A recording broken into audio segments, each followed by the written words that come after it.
باللہ من الشیطان الرجیم بسم اللہ الرحمن الرحیم ان اللہ و ملائکتہ یصلون علی النبی یا ایھا الذین آمنوا صلوا علیہ وسلموا تسلیما۔ روشی پر اللہم صلی علی سیدنا و مولانا محمد و علی آل سیدنا و مولانا محمد و بارک وسلم وسلم علیہ۔ الصلاۃ والسلام علیک یا سیدی یا رسول اللہ وعلى آلك وأصحابك يا سيدي يا حبيب الله۔ الصلاة والسلام عليك يا سيدي يا نبي الله وعلى آلك وأصحابك يا سيدي يا نور الله۔ حضرت ابو حنیفہ عاصم سے وہ اپنے باپ سے وہ وائل بن حجر سے روایت کرتے ہیں کہ بے شک نبی پاک صلی اللہ تعالیٰ علیہ وآلہ وسلم اپنے ہاتھوں کو یہاں تک اٹھاتے کہ وہ کانوں کی لو کے برابر ہو جاتے۔ ایک اور روایت میں ہے کہ حضرت وائل نے نبی کریم صلی اللہ علیہ وآلہ وسلم کو نماز میں ہاتھ اٹھاتے دیکھا یہاں تک کہ وہ آپ کانوں کی لو تک آ گئے۔ اس میں ہاتھ کہاں تک اٹھانے ہیں اس چیز کا بیان ہے۔ ہاتھوں کو کانوں تک اٹھانا نماز کے شروع کی بات ہے، یعنی کہ تکبیر تحریمہ کے وقت ہاتھوں کو اٹھایا جاتا ہے۔ کانوں تک ہاتھ اٹھانے کے بارے میں ائمہ میں اختلاف ہے۔ علماء نے ان احادیث کو تطبیق دی ہے کہ حضور صلی اللہ تعالیٰ علیہ وآلہ وسلم بغیر کسی خاص پابندی کے ہاتھ کبھی شانوں تک کبھی کانوں کی لو تک اٹھا لیتے اور کبھی کانوں کے بالائی حصہ تک لے جاتے۔ یہ مسئلہ فرض یا واجب نہیں ہے بلکہ سنت ہے اور استحباب کے درجہ کا ہے، یعنی کہ آپ صلی اللہ علیہ وسلم جب تکبیر تحریمہ کہتے تو ہاتھ جو ہے کانوں تک لے جاتے، بعض اوقات کانوں کے نیچے ہوتا شانوں تک ہوتا۔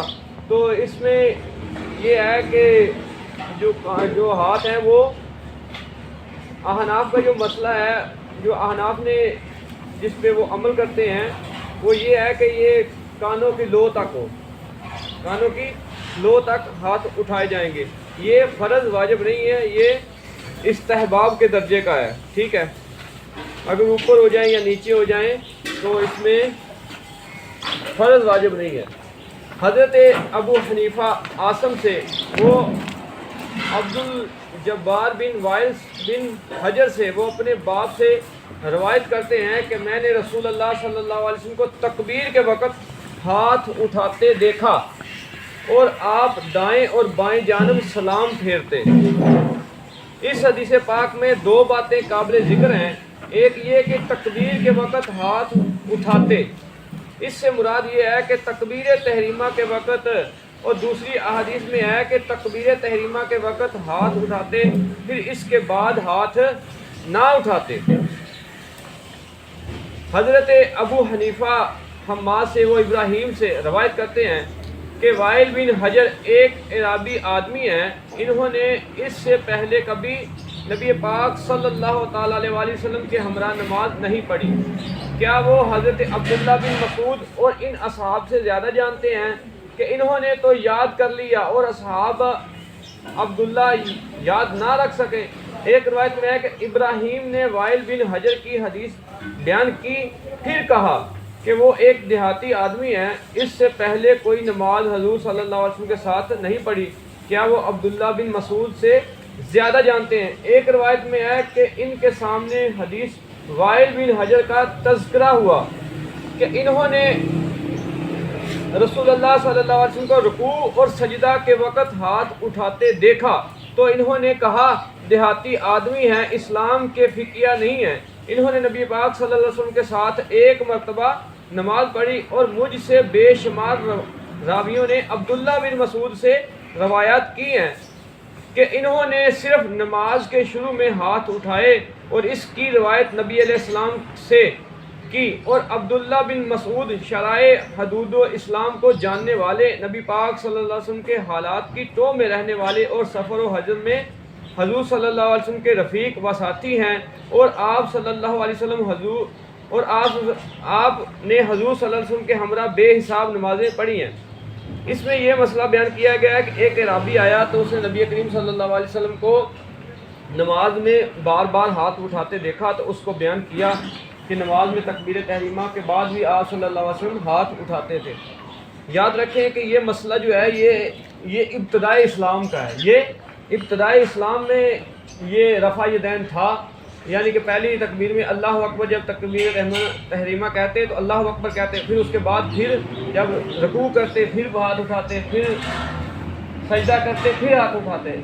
تو اس میں اس کو بیان کیا گیا ہے کہ حضرت عبداللہ بن مسعود رضی اللہ تعالیٰ عنہ وہ صحابی ہیں جو فقیہ ہیں، جو سب سے زیادہ جاننے والے ہیں۔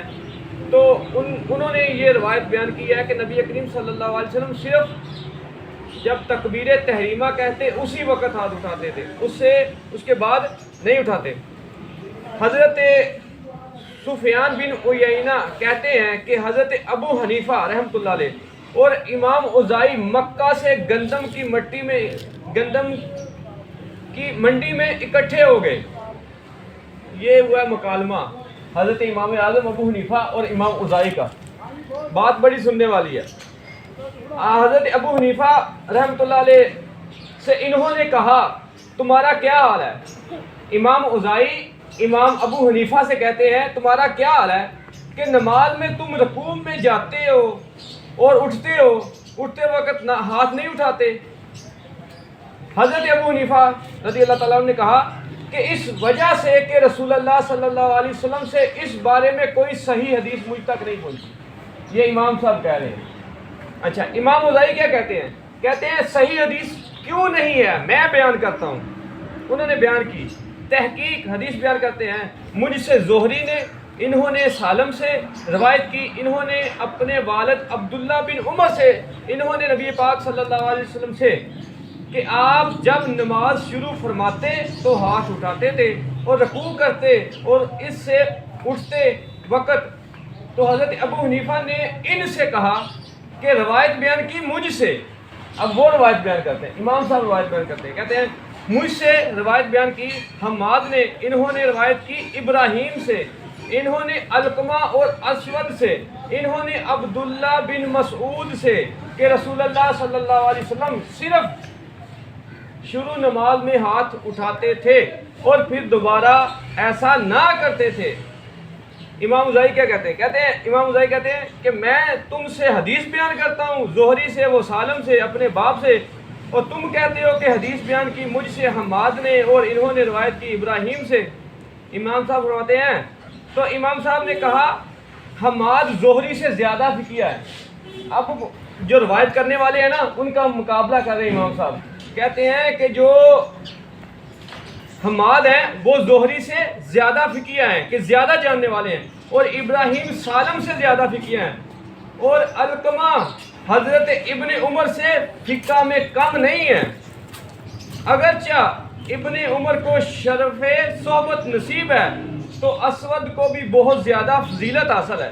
اور پھر فرماتے ہیں عبداللہ ہوا عبداللہ، کہ عبداللہ تو عبداللہ ہے نا، عبداللہ حضرت عبداللہ بن مسعود رضی اللہ تعالیٰ عنہ وہ صحابی ہیں جو نبی کریم صلی اللہ علیہ وسلم کے نالین مبارک اٹھاتے اور تسبیح نالین اور اس کے بعد مصلح اور جو دیگر خدمت کی جو چیزیں تھیں وہ حضرت عبداللہ بن مسعود رضی اللہ تعالیٰ عنہ آپ صلی اللہ علیہ وسلم کے ساتھ لے کے جاتے تھے۔ انہوں نے جو حدیث بیان کی تو جب امام صاحب نے امام زہری کو اوزاعی کو یہ حدیث بیان کی تو امام اوزاعی چپ کر گئے۔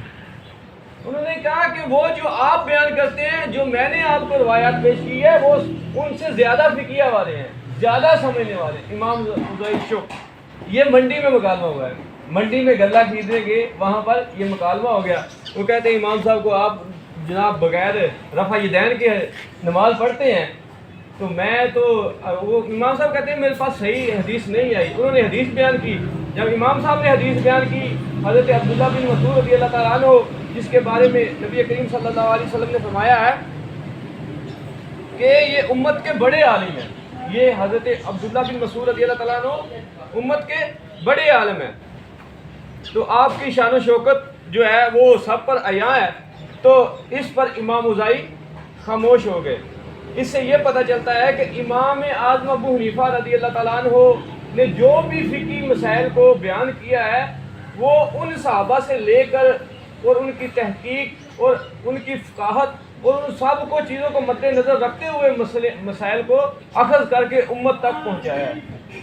تو یہ ایک بڑی بات ہوتی ہے کہ تمام علوم کو سامنے رکھتے ہوئے پھر ان چیزوں کو سامنے رکھ کے امام صاحب نے جو ہے امت کی رہنمائی کی ہے، امت تک ان مسائل کو پہنچایا ہے۔ ابتدائی اسلام میں رفع یدین ہوتا رہا ہے اور بہت ساری اس میں حدیثیں ہیں رفع یدین پر، لیکن پھر بعد میں منع کر دیا گیا۔ دعا ہے اللہ تعالیٰ سے کہ اللہ تعالیٰ ہمیں صحیح معنوں میں دین اسلام کی سمجھ عطا فرمائے، آمین۔ الحمدللہ رب العالمین والعاقبۃ للمتقین والصلاۃ والسلام علی سید الانبیاء